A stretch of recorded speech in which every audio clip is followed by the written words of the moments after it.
Well, Steve Ellis is a graduate of Southern Illinois University. He is the Deputy Director of the U.S. Bureau of Land Management. That makes him the highest-ranking civil servant in the Bureau of Land Management. Everybody on top of him is a political appointee. He's a career civil servant. He has oversight responsibilities for more than 245 million acres of public land and $1 billion budget. He graduated here in 1976, and then began his BLM career in 1979 when he was hired as a forester in Idaho. He rose through the ranks at the Bureau in states in the West and Northwest. He was director of the Idaho State Director of the Bureau of Land Management in 2010. Then he became Deputy Director in 2013. So I want to welcome Steve back to campus. Steve Ellis.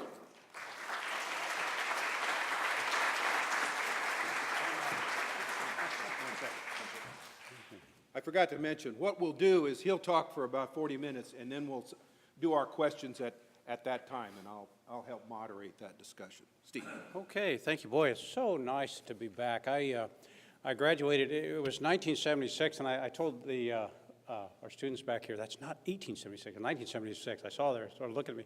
Great to be back here. This university laid the foundation for my career. Had a wonderful education here, and for all you students, be proud that you're SIU students. Be proud that you're graduates of this outstanding institution. And the other thing I might mention on the romantic side, I fell in love here, and I got engaged here, and I got married here, and be 42 years next month. So anyway, my wife was a student here, and she's not here today, only in spirit. She's not here today, and as we were walking in today, we came in the back door, and we walked down that corridor, and I said, my wife and I, she wasn't my wife then, we used to study back there because that was one quiet part of the student center there, and then Morse Library down here is where we used to study. Well, you know, it's always good to get out of Washington. I've been in southern Utah since Sunday, and I flew here from St. George, Utah. Actually, I started my day in St. George, Utah yesterday. I was down there on BLM business, and flew into St. Louis, drove down through the rain, and listened to the Cub game on my drive down here. And so I think it's tied, right? It's tied up now in the playoffs, so go Cubbies. I want to talk a little bit, about the Paul Simon Institute. And I remember when I was an undergraduate here, Paul Simon was running for Congress. And I remember seeing him speak in this building, this very building, also at one of my classes that I had. And then off I went. I went off on my career journey. And then mid-career, I did 5 years in the Washington office. A year of that was as a legislative fellow in the U.S. Senate. And so it's not uncommon for agency people to go on a sabbatical and go up in the hill. And so up in the hill I went. And at the time, I was assigned to a Democratic senator from Colorado, Ben Nighthorse Campbell, who was the only Native American in Congress. And he switched parties. Remember, he went from a Democrat to Republican, and I was up there as a fellow when he switched parties. But the Paul Simon tie, he was senator at the time. And I remember what a nice man he was, and we were I'd see him in the halls of the Russell Senate Office Building, and I told him, I was a graduate of SIU in Carbondale and knew about McCanda down here, and he remembered that. And every time he saw me in the hall or in the elevator, we'd always have such a wonderful conversation. The thing I remember about him, he would always talk to what I call the little people. I mean, he would talk to staffers, he would talk to pages, and he loved it. I mean, as I said, he wasn't so full of himself, right, that he wouldn't do that. Just under wonderful, wonderful human being. So it's a pleasure to be here talking at his institute. You never know where your travels will take you. So I'm going to take you on a little bit of a journey today across BLM lands. It's an agency that really isn't known that much in this part of the country. When I was in Department of Forestry over here as a student, I knew about the Forest Service, I knew about the Fish and Wildlife Service, I knew about the Park Service. I knew some about the BLM, that agency out west. in the Interior Department. But I didn't know a lot because I didn't interact with them a lot. Trust me, in the West, they know who we are.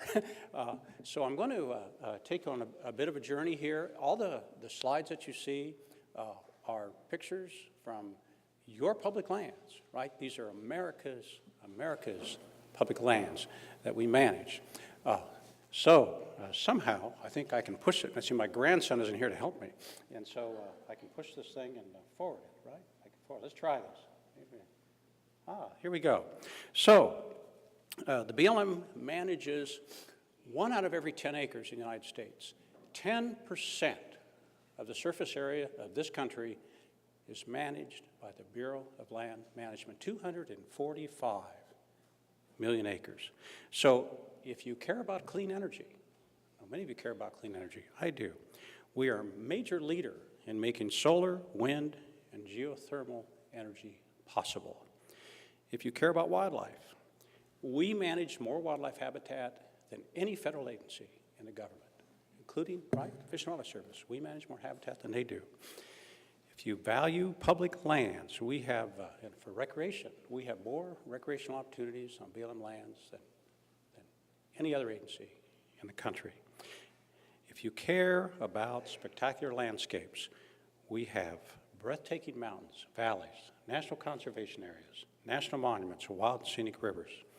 If you enjoy barbecues in the summer and wool sweaters, we provide for domestic livestock grazing. We authorize sheep, cattle grazing on 155 million of those 245 million acres of public land.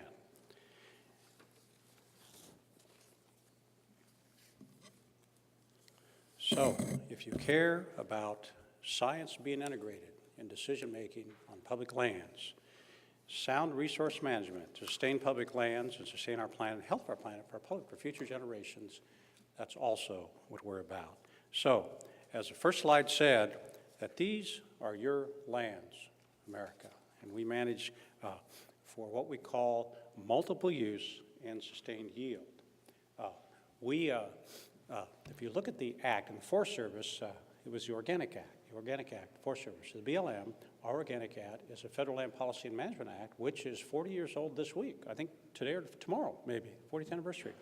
The Federal Land Policy and Management Act. And that act that passed by Congress says that we, the BLM, are multiple use and sustained yield. Multiple use and sustained yield. And there lies one of the challenges of our jobs. So we provide for, we are part of the portfolio of the nation's energy needs. We're going to talk about that in a minute.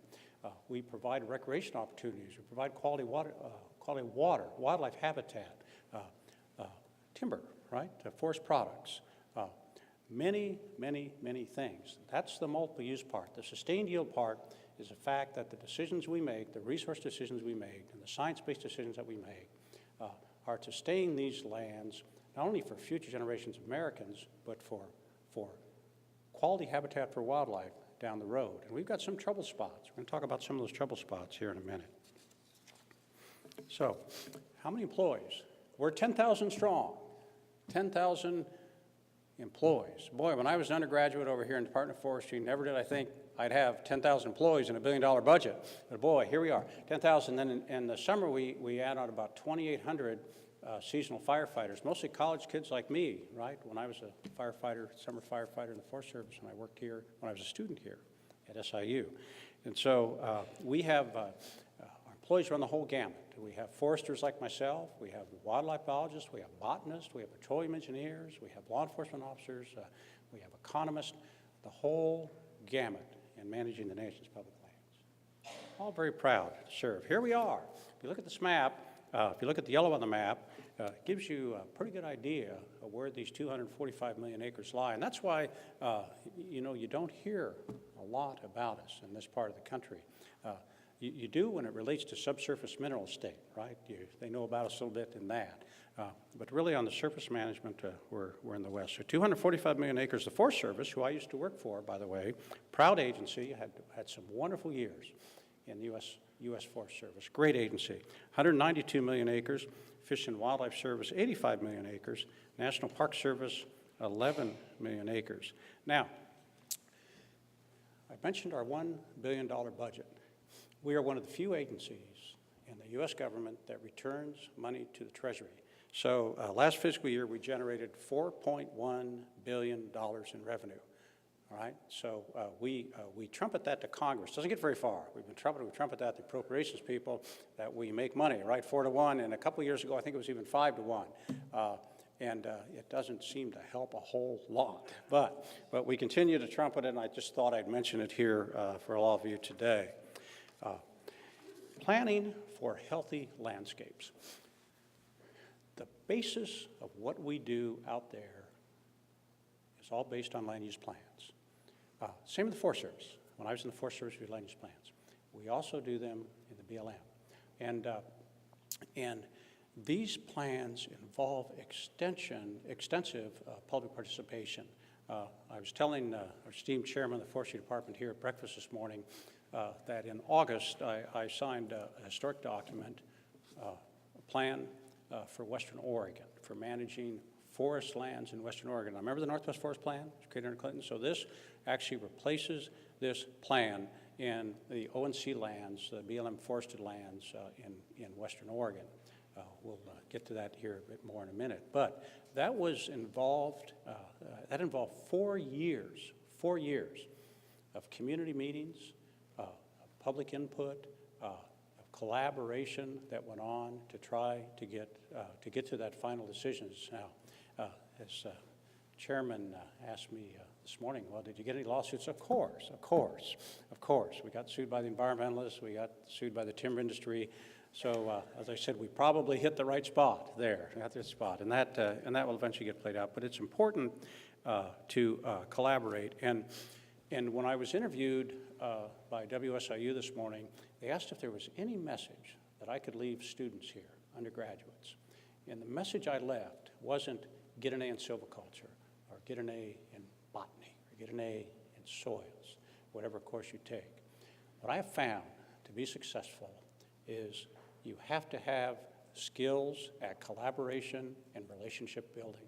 Because when you're a public servant, whether it be the BLM, Forest Service, that is so key to be able to have relationships and engage with all your stakeholders, a wide variety of groups. And that's key, this planning process.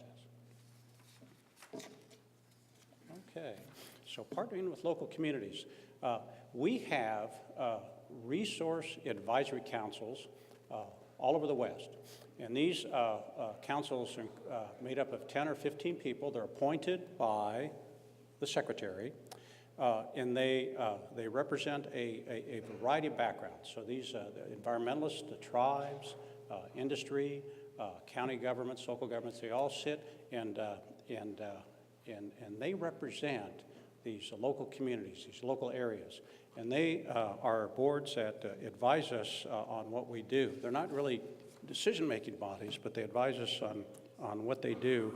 And so they reflect a diverse group of interest. And here's a few pictures that show some of these communities in action. You know, many of our offices in the BLM are in small rural communities. I worked in some of those. I spent part of my career in Lakeview, Oregon. I know Brendan Kane is in this room. He knows where Lakeview, Oregon is. It's just south of Burns. All three of my children graduated from Lakeview High School. The town is 2,500 people. The county is 5,000 people. My wife was the only medical practitioner in the whole, female medical practitioner in the whole county. When I left, I think it was, we can always get another bureaucrat, but can your wife stay, right? Can your wife stay? Because your option was to drive 3 hours to Bend, 2 hours to Klamath Falls, or 3 hours south to Reno, right, for women's health, right, for women's health issues. So anyway, the internet shopping was great there, but we were an integral part of that community. There's Lakeview, Oregon, or Brandon back here in Burns, Oregon. That's another 2 hour discussion we won't get to today.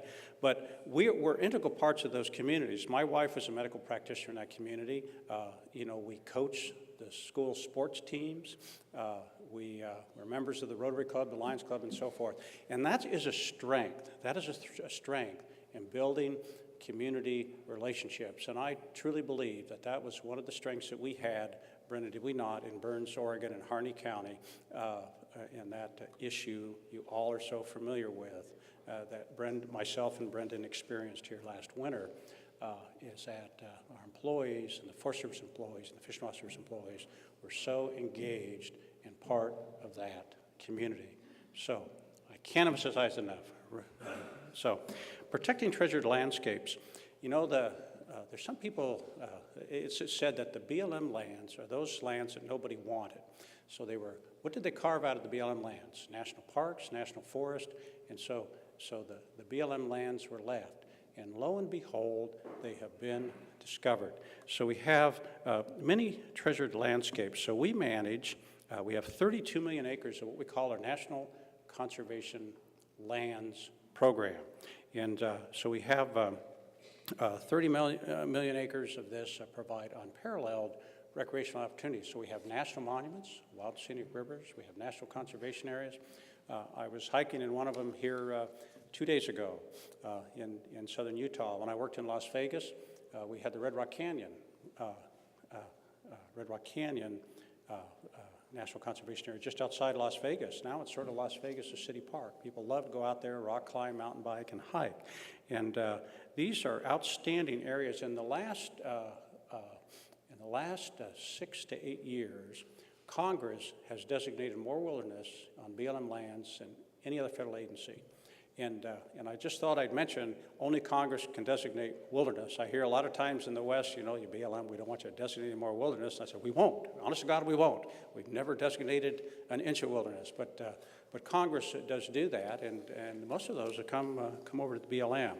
22% of the lands that we manage are part of the National Conservation Lands Program. 14 national monuments, what we've had designated since 2008. And national monuments can be designated by Congress or by executive order through the Antiquities Act. It's been around for decades. Quite an emotional issue in the West, these designations in the Antiquities Act, but presidents on both sides of the aisle, right, have designated national monuments, the Antiquities Act, over the years. Well, we talked a little bit about world-class recreation. This is one of the biggest increases in use I've seen in my BLM and Forest Service career, is more and more people are going to the public lands to recreate. People also like to build next to public lands. That's a problem in our fire program we'll get to here in a minute. But they love to recreate. I just came from southern Utah, and they love to ride their mountain bikes down there around Moab, and they love to hike. I was out last month. I was in Gold Butte in southern Nevada. Gold Butte, does that ring a bell with any of you? Okay, that's where we had the issue with the Bundy cattle out there, and the Gold Butte allotment. And I was out there in the middle of Gold Butte looking at the rock art, and lo and behold, there were tourists hiking everywhere out there. I was a little surprised. I counted like about 25 of them out hiking around looking at all the rock out there out in the East Mojave. And so then I have talked to them, I'd engage with them, and they said they love to go out in these beautiful open landscapes. They're at peace out in these beautiful open landscapes. So National Conservation Lands. Also, you can pull up your iPhone, and I run the bureau from this iPhone, by the way, and you can call up maps, you know, for all these areas in 2 clicks, right? You can bring them up. You can't get cell coverage out in some of those areas, but boy, you can bring those maps up. So we need to talk a little bit about renewable energy. There's my boss in the upper middle picture there. So I want to give you a few numbers. I'm full of statistics here. What we are trying to do, you know, we have non-renewable energy and renewable energy. And we're trying to have what we call a smart, balanced approach to all of this.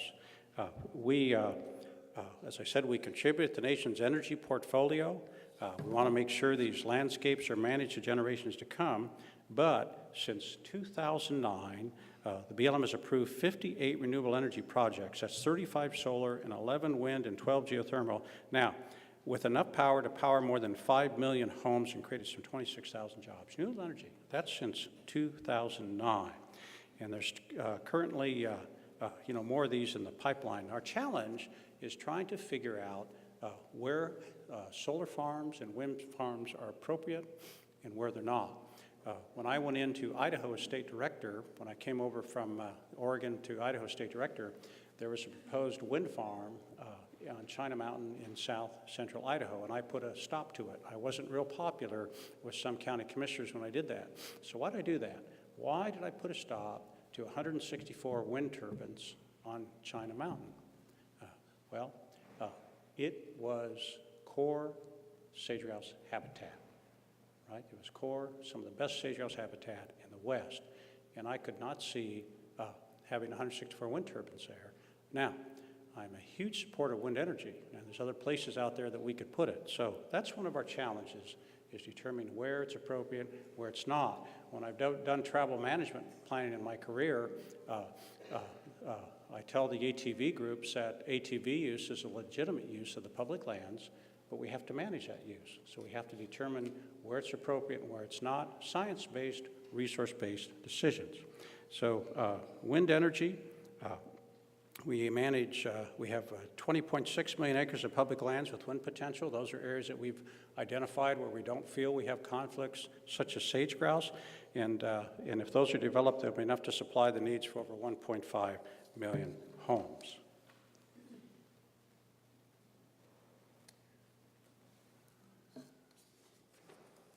Fish and wildlife. I talked to you a little bit earlier about about the habitat that we have, that we manage more wildlife habitat than any other federal and state agency. We have habitat for 245 wildlife and plant species listed as threatened or endangered under ESA. Think of that. Think of that. Those are all species that we're responsible to provide habitat. So we do not manage the game. A lot of people are confused by that. The state manages the wildlife, or the Fish and Wildlife Service, if it's a listed species. But we manage the habitat, and that's huge. That's huge. And we, the streams for fish. And so we manage a habitat for over 132,000 miles of fish-bearing streams. 800 rare or listed plant animal species occur on BLM lands alone in the West and Alaska, BLM lands alone. So this has been the issue that has consumed me in the last 3.5 years I've been in this job. The saga of the greater sage-grouse. The greater sage-grouse, I call this the mine canary of the condition and the health of the Great Basin.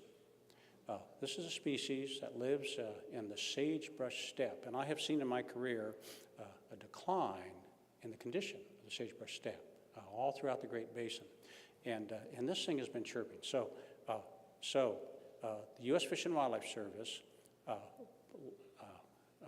categorized the greater sage-grouse as warranted for listing but precluded, and the federal court, gave them a deadline to make a decision. So, since most of the habitat, remember I talked about habitat, is on BLM lands, we were under the gun to develop plans to provide suitable habitat. The court called them regulatory mechanisms to provide for this species, so this species could thrive. This was huge. We had a collaborative group. Remember I talked about collaboration in relationships that was formed by the Western governors. I was the BLM representative on that group. I think Leslie Weldon in the Forest Service was the Forest Service representative on that group. And we worked collaboratively to try to thread this needle on sage-grouse planting. We addressed such things as how dense oil and gas operations we have in these sagebrush focal areas. What type of livestock grazing would we have? What would our fire program look like? We basically looked at the threats to the habitat of this bird, and we had to come up with a plan that was acceptable to the Fish and Wildlife Service. This was an unprecedented planning effort in my career. It covered a much greater area of the Northwest Forest Plan, the Northern Spotted Owl, huge part of the western United States. And a year ago, last month, the Fish and Wildlife Service made the determination that it was unwarranted for listing. And so now our challenge is implementing this plan, because it comes around again in 4 years now, if you do the math, 5 minus 1, we're going to have to look at this again.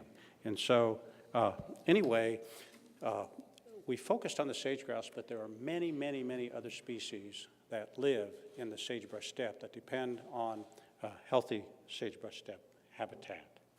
Sustaining healthy forest. Oh, I'm a forester, right? I love this slide. I love the pictures in the slide. And the majority of our timberlands that we have on BLM lands are in Western Oregon. We call it the ONC lands, the Oregon California lands. It's sort of a checkerboard pattern of lands in Western Oregon. And I know many of you are familiar with what the northern spotted owl, the issue with the northern spotted owl. And so when Clinton came in the White House, there's a group that developed this Northwest Forest Plan, which was really never implemented, right, because of all the lawsuits that occurred. So essentially, what the Bureau was doing and the Forest Service was thinning, and that was not sustainable. And so anyway, we came up with a new plan that we just signed the decision on in August, and this was for 58 million acres of land in Western Oregon, and a few of the things I'll tell about that plan. So what was remarkable about this is we received favorable biological opinions from the Fish and Wildlife Service and from National Marine Fisheries, we call them NOAA Fisheries, to the decision that I signed, favorable. That was huge. So basically, what the Fish and Wildlife Service was telegraphing and what NOAA Fisheries is telegraphing is that plan, we feel, that you have will sustain the habitat for northern spotted owl, marbled murrelet, and other species, and NOAA Fisheries is saying that we will provide for water quality in streams and habitat for migrating salmon and steelhead. Also, we provide for increased job opportunities and recreation. We up the timber cut, smaller trees, right? We allowed for more old growth forests to remain out there. And so anyway, we protected reserves. We had reserves for fish, wildlife, and other resource values, and increased the timber target slightly, but still, the environmental community sued us in district court in Eugene, and then the timber industry owns 2 counties, I think, in the federal district court in Washington, D.C. So we'll have to see how that plays out. Preserving native plant communities. We talked a little bit about this, and I talked about all the species of plants and animals that we have on BLM lands. And we think about, a lot of people, when they think about ESA or the Endangered Species Act, they think about animals, right? But they don't always think about the plants. And these plants are key to having healthy ecosystems. And one of the problems we have in the Great Basin is the invasive of non-native annual grasses such as cheatgrass, and it's taking over a lot of the native plant communities. And the problem with this cheatgrass is it tends to burn repeatedly, and it takes out the sagebrush habitat. And so basically, as part of this planning effort we did for greater sage-grouse, we are putting our fire organization, which is one of the most remarkable, best trained and professional fire organizations in the world, quite frankly, is key to success in dealing with the threat of wildfire to native plant communities. One of the challenges that we have, and we talked about this at breakfast, how fire is natural in the ecosystem. You know, fire, before Smokey Bear was rescued on the Lincoln National Forest in New Mexico, right? Long before then, we had lightning natural fires occurring in the United States. And so along we come and we start putting all these fires out, and lo and behold, we've created some issues with that. And so we are trying now in natural cause fires and lightning fires to let those fires perform their natural role on some of the landscapes, but it just isn't easy as well. We're going to monitor that fire because more and more people are living out there now. So we have People, whether it be Prescott, Arizona, Southern California, Oregon, where I call home now, people are building up against the public lands. So your sandbox for these areas is not as big to allow fire to perform its natural role in the ecosystem. When I was in Oregon, I had some big sandboxes in the Eagle Cap Wilderness and the Hells Canyon Wilderness, and still there I had to be a little bit careful with these lightning-caused fires. This consumes in the Forest Service probably, about 50% of the budget now. I mean, firefighting is very expensive, and so, there's, that's another lecture too, but we'll move on, but it's, we have our challenges and the cost. Protecting visitors and public lands, we have, I have about 200 uniformed law enforcement officers, 70 special agents.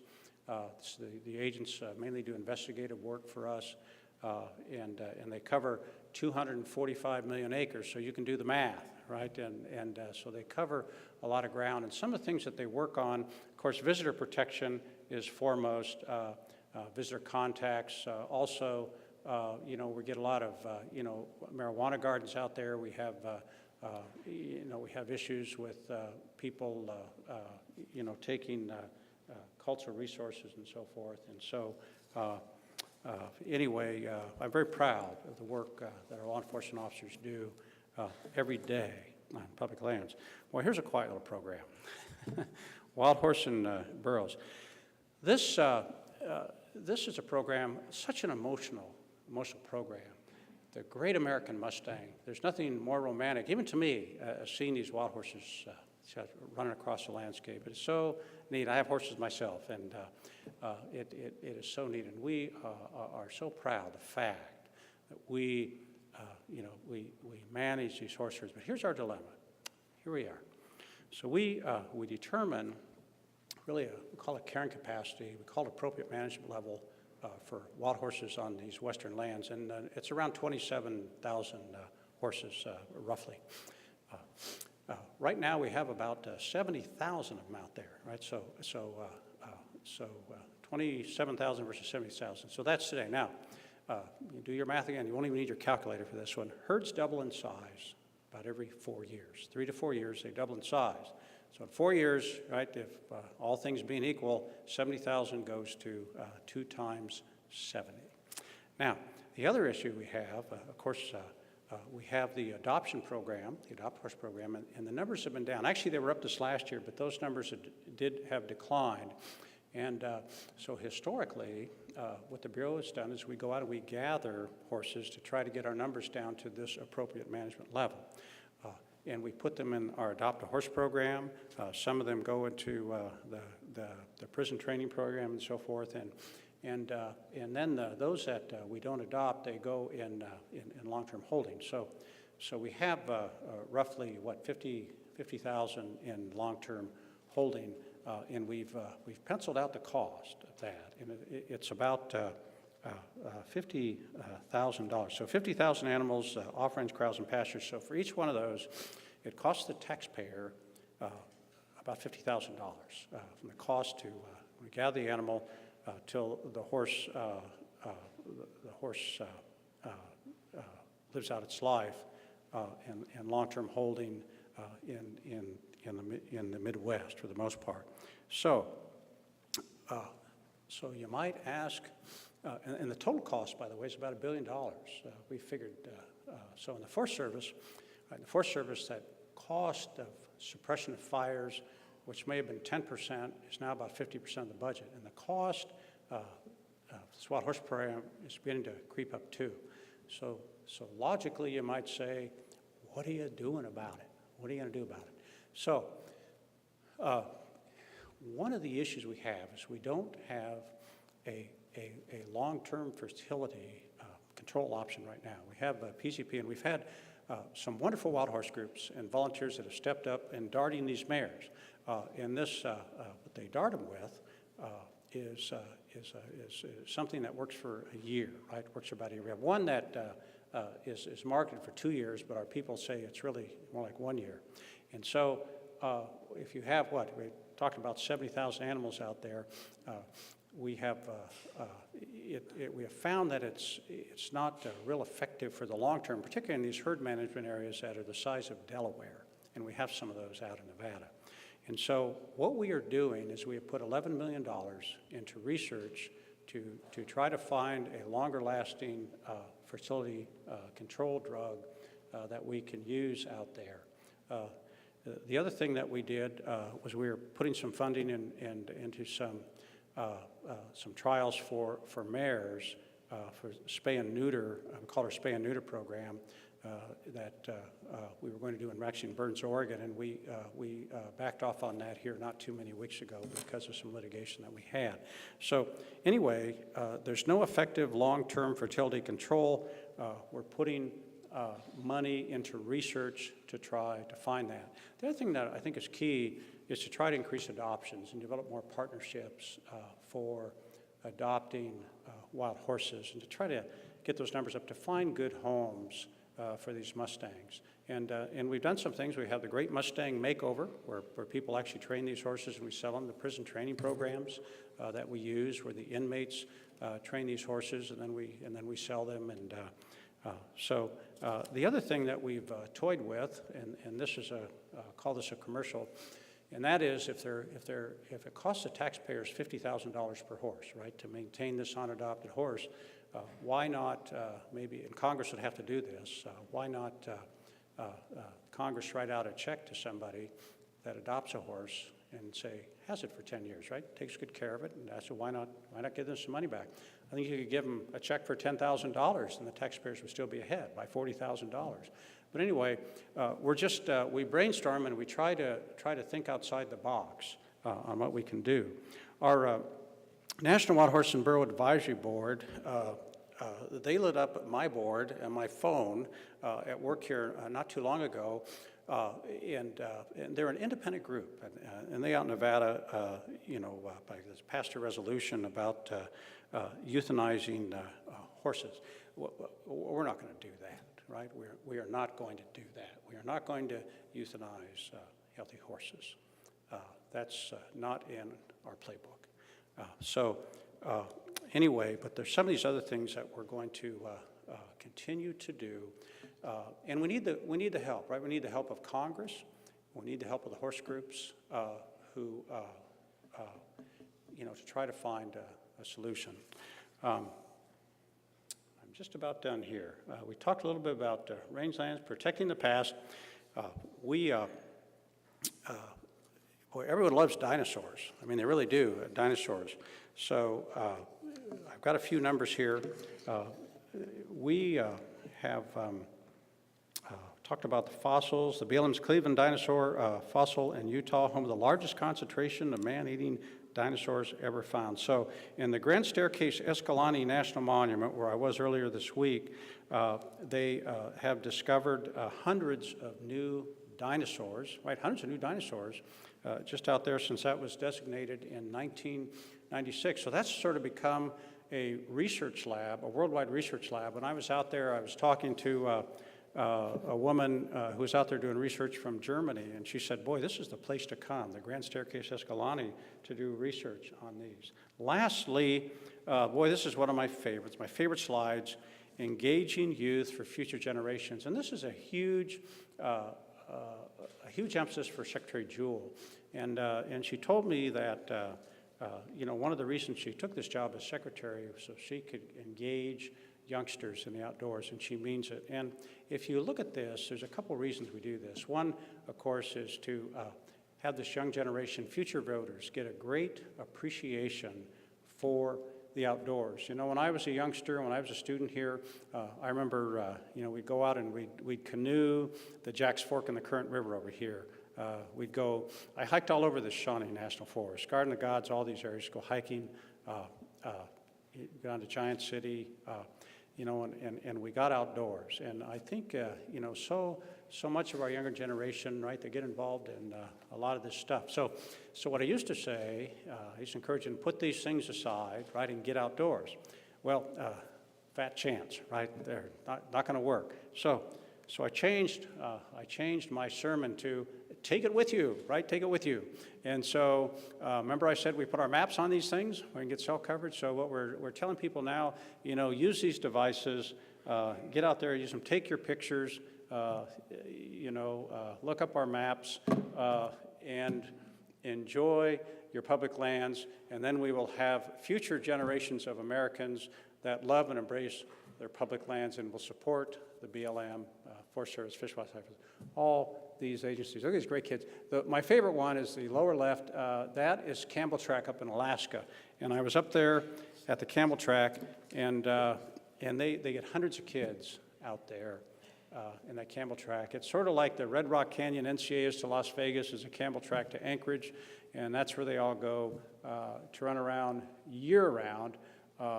The issue we have up there in the summer, by the way, is grizzly bears come down in there. So we have bear cams out there, and we have to sort of watch where the bears are hanging around. Then we put signs up and tell the people, well, you know, there's a bear there a couple hours ago. You may not want to go in there and play. But anyway, we haven't lost an employee or a youngster yet up there in the Campbell Track. But I think that's a great picture. Young people. Yeah, that'll be me and my grandkids here one of these days, out there in the public lands. Well, take any questions that you have. It's been a wonderful journey, people, just a wonderful journey. It started right here. SIU. Thank you. Thank you.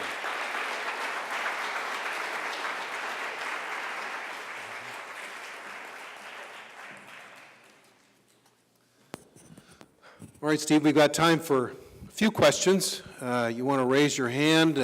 Delio and Carol will catch you. So Carol, right there. I just had a question. What professional experience or skill set do you think was most beneficial to the advancement of your career, or what specific job title do you think benefited you the most? Well, that's an excellent question. I was asked this morning, how many moves have you made in your career? And this was number 9, back deputy director job, number 9. I've loved every job I've had. You know, when I started, I was just a forester. I was setting up timber sales. I was fighting fire in Idaho, and this was never my goal to be in this job. It was sort of, I'd do one job for a while, and I thought, well, I want to go do that challenge. I want to go do that challenge. And so a lot of it was opportunities and things that I found that I did like. But I would say, the basic natural resources foundation that I received as a student here, I use every day, right? And sometimes it's just credibility I have, whether it's testifying before Congress, which I do a lot. If you have insomnia some night, call them up on YouTube.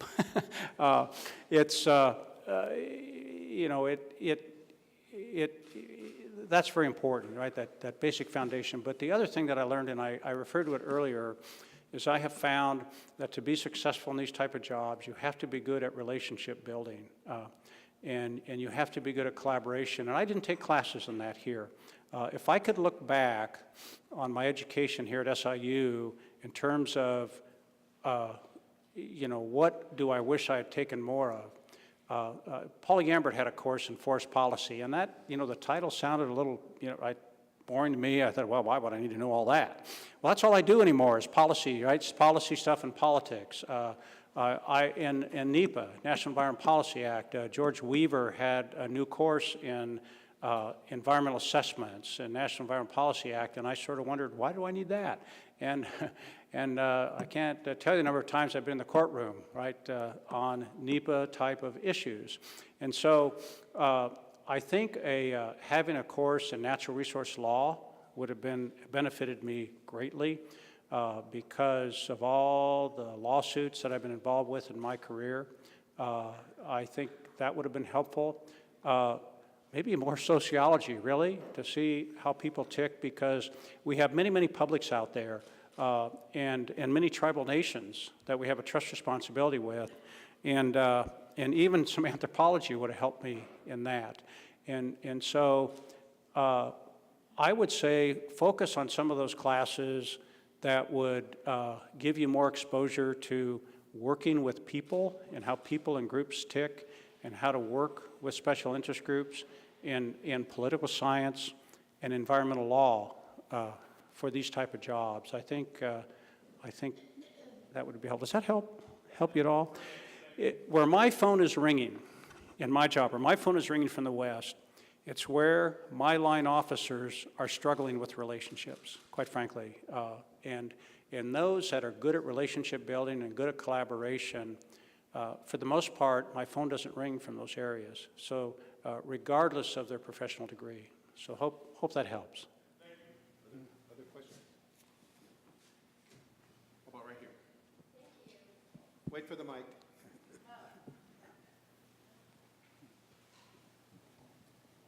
Hi, thank you for your time. This is a perfect slide for my question. I'm not the only old dinosaur in the room. See that? That's why I put that up. Well, given that we understand that the past is in the present and in our future, I would like to know, how is the BLM working to protect the rights of indigenous peoples? And in particular, how the BLM is working more proactively and with more, I guess, with different kinds of approaches to addressing the mining claims that are impinging on sacred and protected sites. Okay, that's a good question. It's a good question. I know, I hear a lot more about that from our publics these days. And, I'm not going to get the issue, up in the Northern Great Plains. We haven't been really involved in that. But let me address it in two ways. We have a trust responsibility with tribal nations. They are sovereign nations, right? And by law, we have this trust responsibility, and we implement that through government-to-government consultation. And in my travels, I develop relationships with all the tribal nations, right, with all the tribal governments. In Idaho, it was the Nez Perce tribe, right, the Shoshone-Paiute tribe, and we go to them often and talk to them about what we're proposing and the things that we're doing, and we get their involvement. When I was in Northeast Oregon, we worked very closely with the Nez Perce tribal staff on some of the fisheries management that we had. They even had, we allowed them to put up tanks to raise, salmon smolts on public lands. And so working with tribal nations, I cannot underscore the importance of that and how we value that. I know the Secretary does too, and also the administration does too. A little bit about mining. Mining public. We are operating under a mining law that was signed by who? President Grant. President Grant, 1872. When I was a legislative fellow in the Senate in the 102nd Congress, we worked on a mining law reform bill. I worked on that bill, as a matter of fact, that we came so close to getting that through Congress, the mining law reform, it passed the House and in the Senate, and we had it in conference committee, and it failed in conference committee. The Congress adjourned, and then the Senate went Republican, and that was that. And we haven't had anything that's come close since. And I do believe we still need that. We still need, mining law reform. And so, anyway. That bill, that we worked on, it had a royalty in it, right? It had a hard rock royalty in it, which we don't have today, where some of that royalty would go into an abandoned mine reclamation fund. So that abandoned mine reclamation fund, right, which would come from the fee on hard rock mining, would go to cleaning up some of these messes, that we have out there, and we have a lot of them. So, the tribes and the Alaska Natives, right? The Alaska Natives, so important to work with them, and we very much value their input in our relationships. We work hard to develop, work on those relationships. Next question. Yeah. One last question, right here, this lady here. Yeah.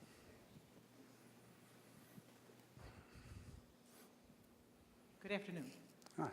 Your plate is obviously very full already managing the lands you have, but ecosystems don't stop at our property lines. Do you have a chance to work with people surrounding our lands to work on ecosystem management? Oh, yeah. Boy, I love that question. I didn't plant that question either, by the way. Let me answer it this way. When I started in the Bureau, this land use planning that we talked about, we did it by administrative unit. So like in the Forest Service, you'd have a land use plan by, maybe a national forest. In the BLM, maybe a district, or maybe a smaller unit than a district. But really, sage grouse knows no boundaries, right? The vegetation we manage doesn't know administrative boundaries. When wildfires burn, they don't know administrative boundaries. So it seemed logical to us that we should move to more of a landscape-based planning process. That's what the sage grouse plan that I talked about did.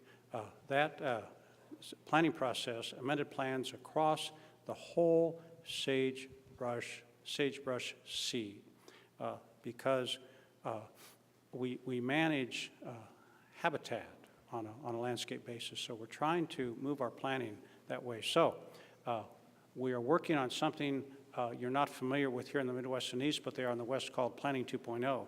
And that new planning system that we're working on will move us towards landscape level planning, where it won't be administrative boundaries or county boundaries that determine this. It'll be more on landscape. So your point, you're right on. You really are right on. And our challenge will be engaging communities across that landscape area, across that jurisdiction.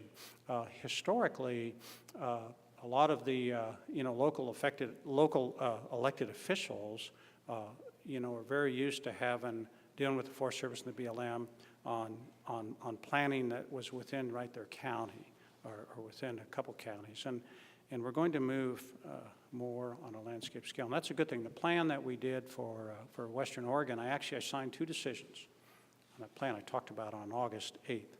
And one decision was for basically the wetter forest on the west side, and there was for the drier forest. So I signed a decision for that Medford, Oregon company, Medford, Ashland, Klamath Falls down through that area, southern part of the Roseburg district, and the rest of it for the northern part, because there are really 2 forest ecosystems.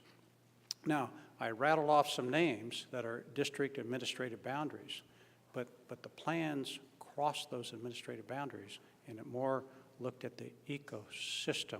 Ecosystem management was a term that we used. It came in, during the Clinton administration, and it's a term, we don't use that term so much anymore, but really it's the same thing. We call it more landscape level management, but I'm so glad you raised it. You're right on. That's the way we're moving, and for the most part, it's been accepted by our publics, and we've had success, right? The sage grouse planning was a success. We got an unwarranted decision from the Fish and Wildlife Service. That was a success. If you think about it, think about this. Early in my career, I never thought they would shut down, the timber industry in the west side of Oregon. Never thought that would happen. Northern spotted owl was listed, and that covered Western Oregon, Western Washington. Think about the greater sage grouse, had that been listed, in all the states that would have covered. Think about the economic consequences of a listing of the greater sage grouse. It would have been huge, huge.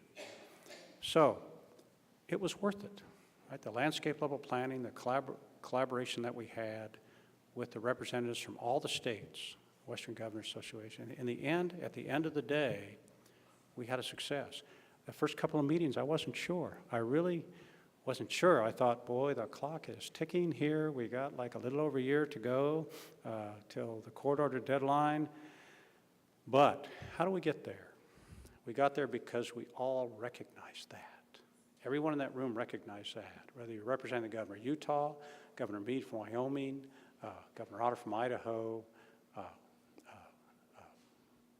We all realized what was going to happen at midnight. And that was a driver for all of us to get there on that landscape level plan. We did, and we were all talking to each other, right? We all went out for whatever you go out for after it was all over. We did. We celebrated and raised a glass to that. So I love that question.